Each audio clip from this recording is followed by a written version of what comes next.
Because see, I know something that a lot of people don't know. I know that you and Kim Porter had a sit down right before she left us. And I know Kim had some very good advice to give you.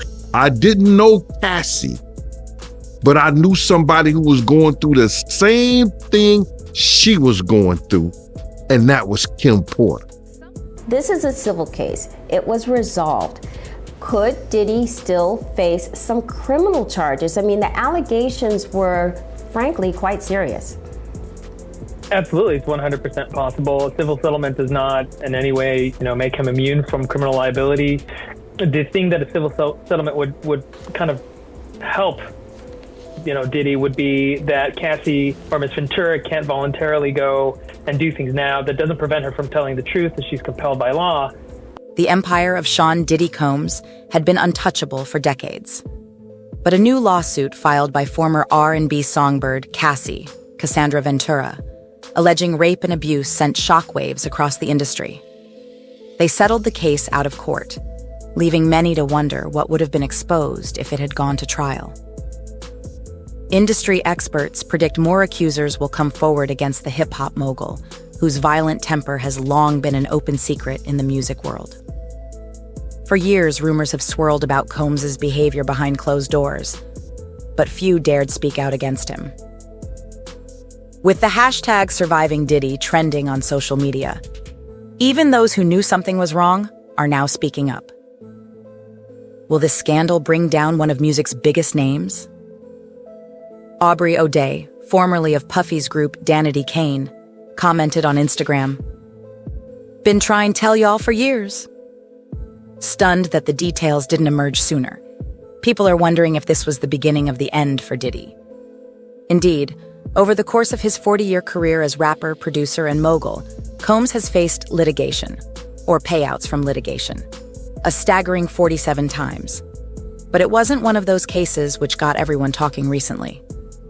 It was ex-girlfriend Cassie's lawsuit. She accused him of rape, sex trafficking, and physical abuse during their relationship together. They settled the case with undisclosed terms. The details of the case were hidden from public view. But behind closed doors, someone revealed a shocking truth. Shawn Combs, better known as P. Diddy, Puff Daddy, or simply Diddy, had accepted his Lifetime Achievement Award at the BET Awards in 2022 after a decade of violence and abuse. For 19-year-old Cassie Ventura, signing with Puff Daddy's Bad Boy Records meant fame and fortune. But what followed was a horrific nightmare she would endure at the hands of the rap mogul. Physical injury, rape, destruction of her property, and forced sex acts while he filmed it all. This was how Combs kept her under his control, with torture, obedience, loyalty, and absolute silence. He was a powerful and menacing tycoon, one willing to spend extravagantly on lavish gifts after fits of rage.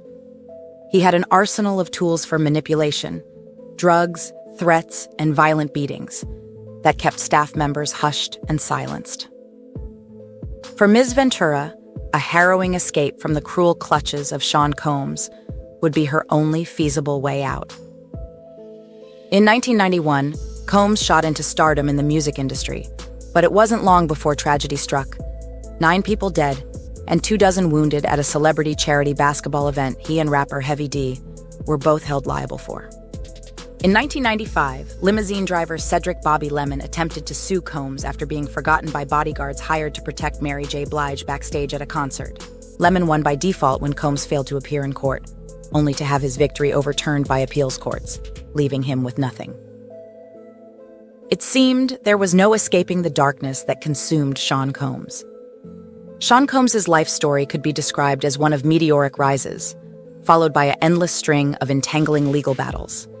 In 2015, he was arrested for attacking his son's coach at UCLA. This was just one incident of many over the years, where $1 million settlement was paid out after an altercation with another producer. Then there was the nightclub shooting involving Combs and partner Jennifer Lopez, which resulted in an undisclosed sum awarded to 3 victims when the case closed. And even his own ex-girlfriend brought him to court for additional child support. Despite all this, Combs has been able to parlay his tumultuous lifestyle into millions in earnings. Until 2019, when his ex-partner Kim Porter passed away due to pneumonia. As Gene Deal revealed to The Art of Dialogue, Puff Combs' abusive behavior toward Kim Porter, the mother of his children, became a point of discussion. His description of the night Kim suffered broken bones and violent outbursts by her abuser was chilling. He spoke of Cassie, too, someone who had gone through similar abuse in her relationship with Combs. "I understand exactly what she went through," said Deal.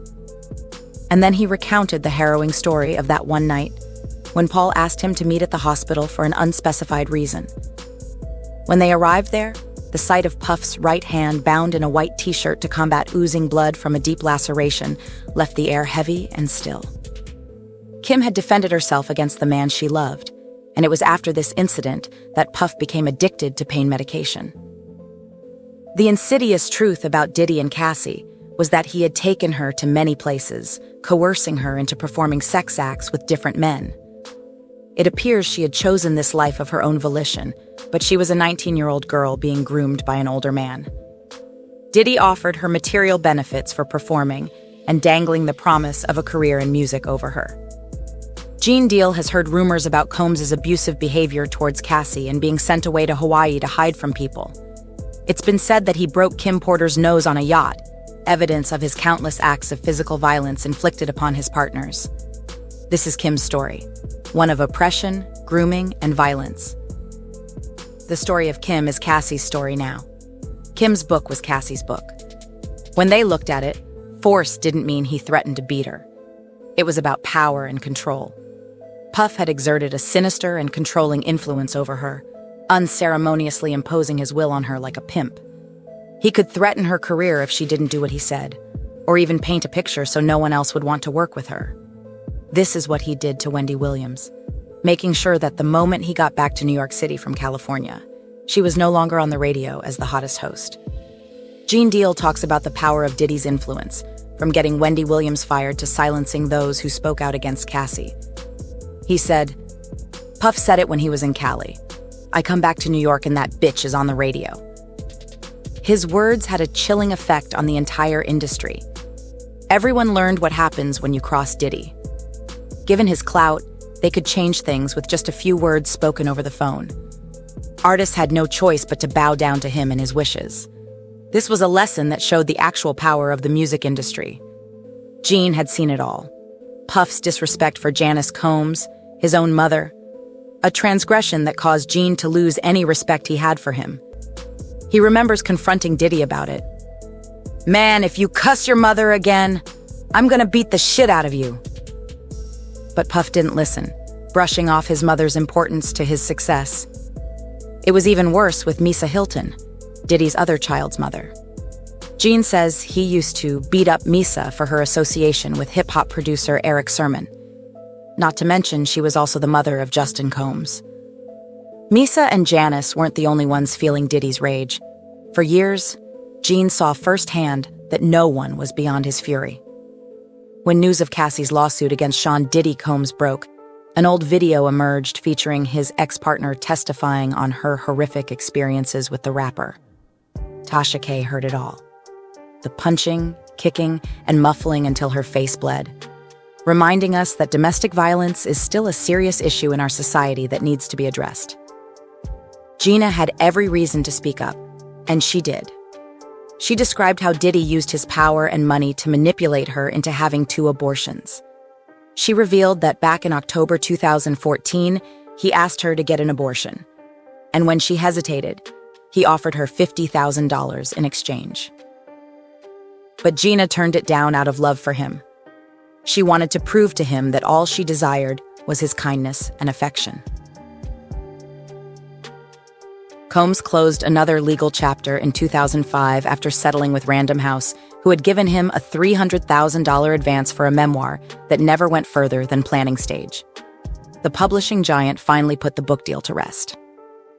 In 2007, Shawn Combs faced accusations from former consultant James Sabatino of not paying for a 1994 recording session with Biggie Smalls. However, the court dismissed the lawsuit 2 years later. In the same year, they made accusations that Combs had connections to Tupac's death, an article which was retracted as fraudulent. Then Gerard Recknitzer alleged Combs had assaulted him and pushed his girlfriend outside an Oscars post party in Los Angeles. Though denying the claims, Combs eventually settled out of court. Music executive Francesca Sparrow sued Shawn Combs for multiple millions for wrongful termination due to her age. The mogul settled out of court.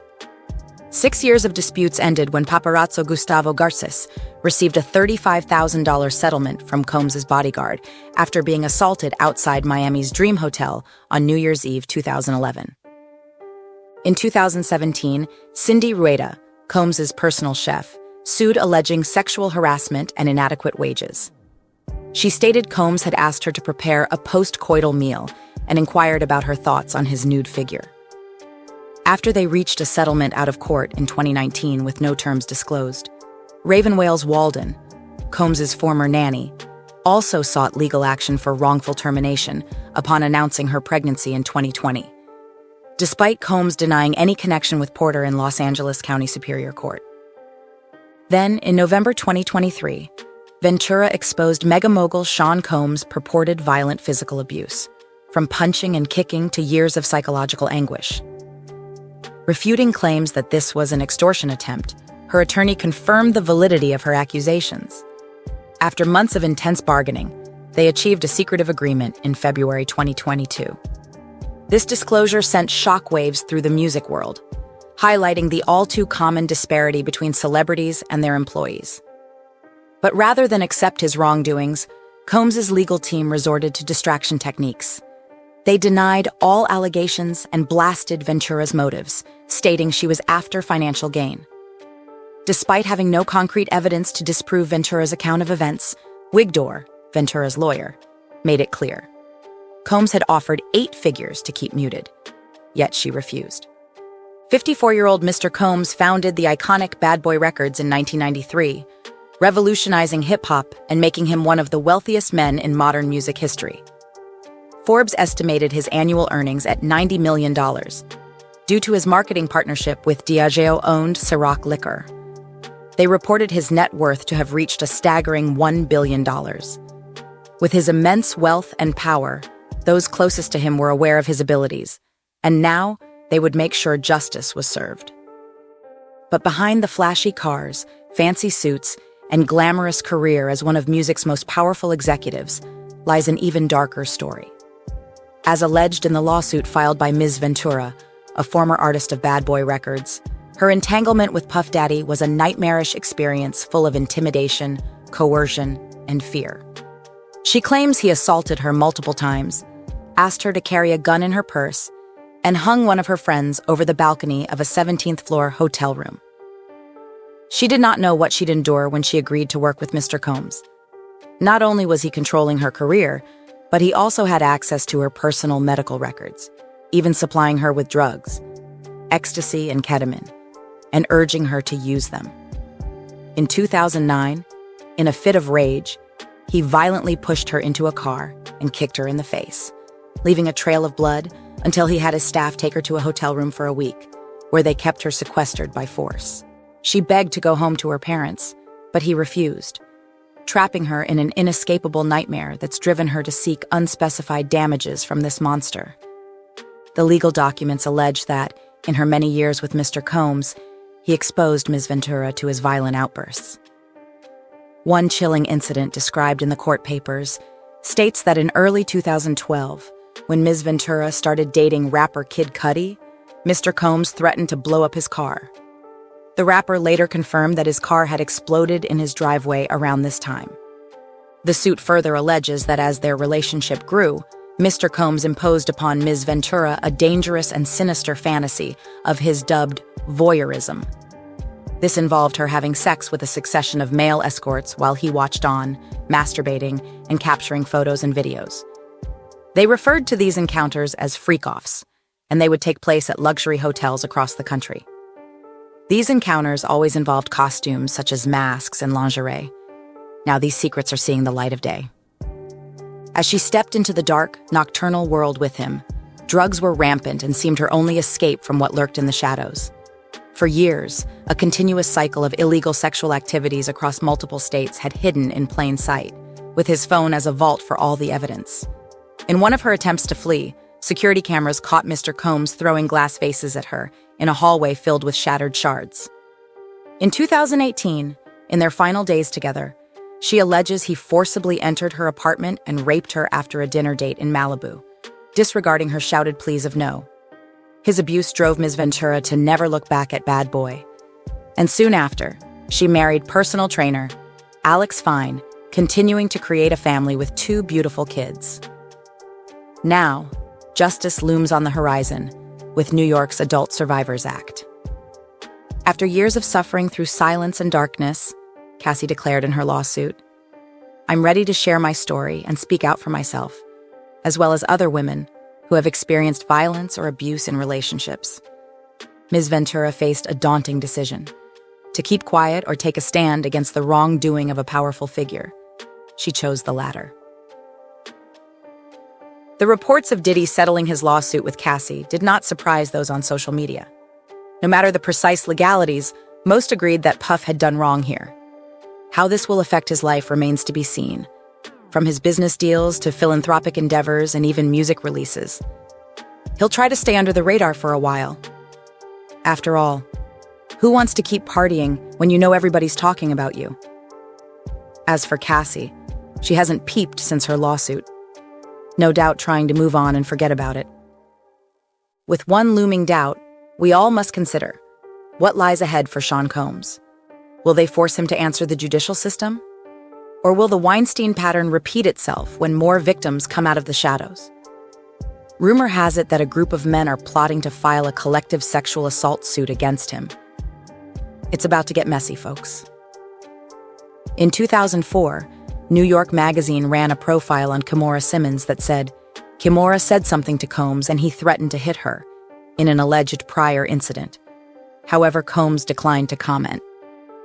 Recently, this profile has resurfaced amid Cassie's lawsuit against him. It is said that during a heated altercation, Diddy allegedly threatened to hit Kimora while she was pregnant. Diddy, or Brother Love, as he now calls himself, is taking inspiration from David Bowie with the goal of lightening up his dark side. But this may be just a cover-up for the alleged wrongdoings that led Puff to settling a lawsuit with Cassie. What will this mean for his business and philanthropic pursuits? And what about new music releases? It looks like Diddy wants to stay out of public view. After all, it's never fun when everyone knows your secrets. As for Cassie, she's been quiet as she moves on from the case. They have rumored that a collective lawsuit could be in the works, and if that does happen, things are about to get nasty. To conclude, I'd like to share a clip featuring Tamia, Kim Porter's sister. She speaks openly on what she thinks of Mr. Shawn Combs and shines her suspicions on Diddy being involved in Tupac Shakur's death. Her words are raw, and I'll let you draw your own conclusions from them.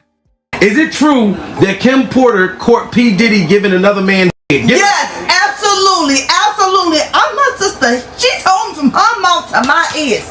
I knew, he's a plenty, but I'm not even going to these. So you saying Kim Porter saw P. Diddy make a man penis disappear? Yes, in his mouth too. Made it disappear? In his mouth. Wow. In his mouth. I'm coming. Man. Shout out to everybody that's on here, man. Listen, we not playing with P. Diddy. This is surviving P. Diddy. P. Diddy been Will Smith like wow. Usher too. So your sister and Usher too. Yeah. And so he been cheating on my sister for a lot of years. Wow. Like, come on now. So Diddy been cheating on your sister for a lot of years. You saying with Usher? With Usher and Will Smith. Should I go on? Wow. So you and Neo, yeah. So Tevin Campbell, yeah. Oh my God! Did y'all hear the industry secret? Orlando Brown, yeah. He know about P. Diddy. He been sucking his wow. He been giving him a whoosh right, yeah. P. Diddy been sucking him for years, and he a baby too. Exclusive interview with Kim Porter's sister. I told y'all I got the juice, and she's putting out all the industry secrets. Man, I'm in. She done been at the parties. I'm in everybody else. Like anybody want it, yeah, come me. Young. Anybody in P. Diddy staff, she's not afraid. Kim Porter's sister right here. Yes, P. Diddy, come see me. Yeah, I'm on your ass like grass. What's up? Smash that like button, guys. It hit different when Kim Porter's sister hit you up. Yes. It hit different. Yes. And she exposing P. Diddy. Yes. And she said her whole gay ways and how he killed my sister and try to cover it up. Like y'all seen it on the news. He act like he trying to get in there. You somebody that she's about to air you out. Let's be clear. So listen. My sister was about to air him out. And that's why you think she that's why she ended up dead. Look, watch the footage, right? He on the camera, right, on the news, trying to get in there. They're trying to hold him back. Get the f out of here. You knew what you did with him like you did with everybody else. Biggie Smalls. Wow. Tupac. Wow. Let's be clear on that. And everybody else that been in your crew for a lot of years. Everybody just came up missing, right? So did you not like P. Diddy from the beginning when he was dating your sister? Like, did you see something? I never liked him. I seen the snake in him because he had I seen the snake in him. I seen like six all over his head when I seen him. Shout out to everybody sending the fireballs. We got Kim Porter's sister. I almost cried when I first met her. She met me at the airport. Nothing but hugs. I have to let somebody know to hear my story because he been trying to keep me quiet, but I'm coming out. And they've been trying to keep her quiet. They've been trying to listen. We got almost 100 in here, guys. Yeah. Y'all gotta smash the like button so we can get this out. Surviving P. Diddy series. Right. I can't wait till they get it with this fake. Something they got from Tupac murder and his man's going. Wow. His man was coming out right, snitching them on the local, right? Wow, and I think your sister's a good woman, and y'all two, they actually look just alike. That's my sister. Right. My sister. And this is her younger sister. Big sister. So did you try to fight P. Diddy before? I'm older than her. Oh, you older than her? Yeah, I'm older. She's older than Kim Porter, but is it true that you almost swung on P. Diddy in the elevator before Jay-Z and Solange? Sure did, and they didn't even put that shit on because they didn't want to see P. Diddy be exposed. Let's be clear on that. But they did that to Jay-Z though. Wow. They put our elevator situation on that, yeah. Well, I had to dig in there. All the rumors I've been hearing about is I had to dig in there. Wow. So listen, was it a lot of? So did you ever hear about the gay basketball tournaments? Is that true that Diddy had a bunch of men playing basketball without the basketball? Absolutely. He's a gay man. Like, please, so many people know about this man, but they don't want to tell them. Right, and we're not against sexuality. She's not against sexuality. No. It's just the fact that you were supposed to be straight when you was dating her sister. And she don't care. You could have went and found a boyfriend or stayed with Will Smith instead of getting rid of her sister because she knew too much. But it's the fact though, like, you knew what you did. You knew that I didn't want, you knew that my sister did not want you, right? Wow. So you did all these things, right, to silence her. Well, I want to. Somebody said she's very pretty. Thank you so much. I'm gonna out him out. Like I'm gonna out him out like to the core.